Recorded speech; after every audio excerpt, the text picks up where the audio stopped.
Hey, regular 4xe fans. I'm sitting in my Jeep, of course, and I wanted to try to explain something about miles per gallon and efficiency and MPG and MPGe as it applies to the Wrangler 4xe. You're looking at my trip odometer, and I've gone 80.5 miles, and what you may notice there is I have not used the gas engine in that 80.5 miles.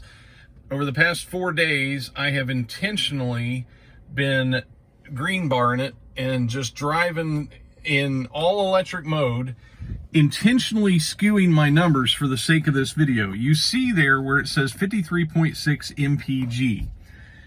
Now let me first say, anybody who tells you that's MPGe is wrong. That is not MPGe. This vehicle, the Wrangler 4xe, has a rating of 49 MPGe. Where does that come from? They take the miles per kilowatt hour that it achieves, and there's a formula that gives you MPGe. Now, let me tell you, though, I think one of the worst creations by the EPA was MPGe because it is completely confusing. Nobody understands it. Dealerships miscommunicate what it is regularly. And even publications, major automotive publications, have miscommunicated what MPGe is. You are not going to get 49 miles to the gallon out of the Wrangler 4xe. It is a 5,000-pound machine. It is enormous. It has to obey to the laws of physics and thermodynamics, okay? Those still apply. You cannot take a 5,000-pound four-wheel drive, body-on-frame, axle vehicle and get the same efficiency as a Toyota Prius. That is breaking the laws of physics and mathematics to be able to achieve such a thing. It would be a miracle. Let me tell you, it would be amazing. But let me explain how I'm getting 53.6 MPG on this trip odometer and 30.2 on my average MPG. Here is the problem. Now, I'm going to sound like I'm being critical of Jeep, but I'm not. But if I were to design this as an energy geek, I would have not only 53.6 MPG, I would not only have that line in the software, I would have another line right below this that said miles per kilowatt hour, MPKWH, because that is how we have to account for the electrical energy that this vehicle is consuming when it's going down the road. You can't read electrons in miles per gallon. But Jeep has chosen to only show miles per gallon. Now, how am I getting 53.5 and I haven't even used a drop of fuel for 80.5 miles? How is this even working? Well, let me show you what's going on here. If we go into the energy economy screen, now what this screen shows us, you can see my average is 30.2, and I'm sitting still and I'm in park. Now, if I put this vehicle in drive and I start to drive, you see what happens. I'm only going 7 miles an hour, but it's saying I'm getting 99 miles to the gallon. That really should go to infinity, because as a vehicle is trying to read miles per gallon, but it's not using fuel, they've just capped it at 99. They've chosen 99. I think a lot of vehicles do that. You see a lot of different vehicles will say 99 miles to the gallon. Like if you're in a Honda Insight, a Toyota Prius, and you're going downhill, I think it'll just cap at 99 miles to the gallon. So this vehicle is doing math with using 99 miles to the gallon when I'm not actually using fuel, because it's the best it can do. It's not been given the ability to measure. There should be a third arc in here.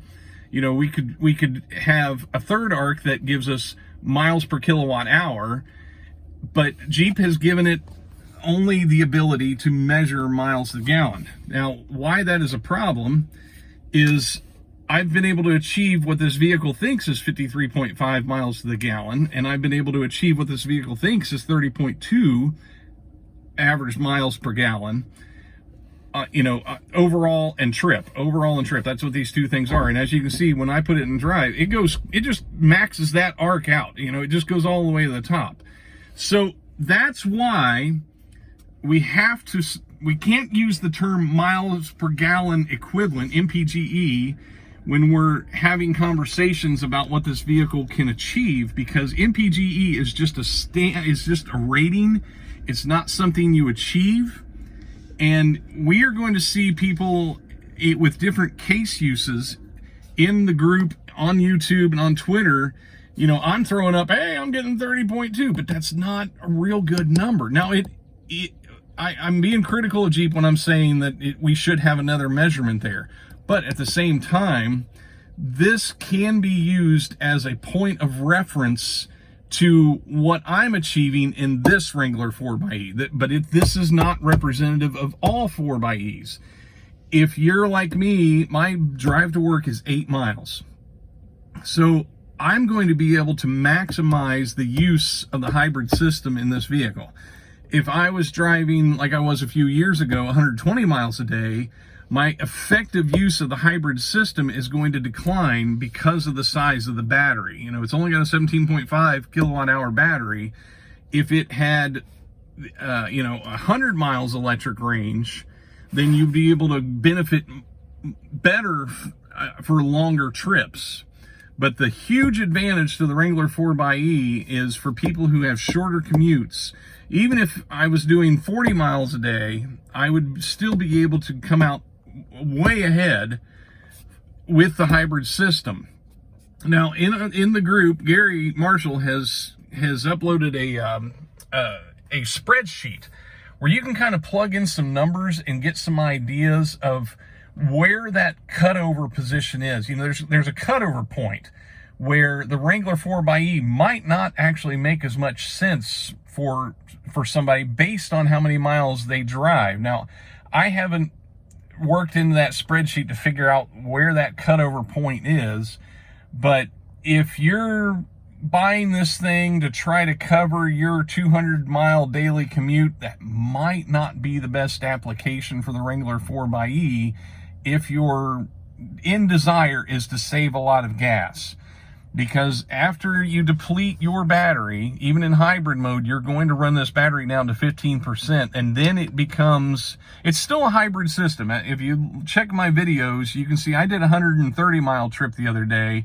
Still came out pretty decent. I mean, it was still okay, and I did that trip without charging the battery overnight. I started the trip, and I think I ended up with around 24 miles a gallon on that trip.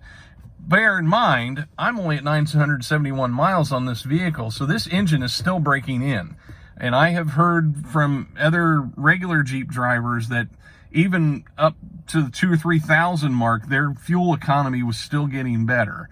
So right now, it's a really problematic thing to try to answer what is the fuel efficiency going to be, because if my fuel efficiency is going to be way better than somebody who's driving 100 miles a day, because I'm just not covering a lot of miles every day. So I hope that answers some questions as to what we're seeing. We have to get our head around the idea that this vehicle is doing some math for us that we can't see. You know, we don't have an extra line here that gives us miles per kilowatt hour. And if anybody has told you, you know, this thing's going to get 49 miles to the gallon, please go correct them. Please share with them what MPG is. There are dealerships doing it. There are publications doing it.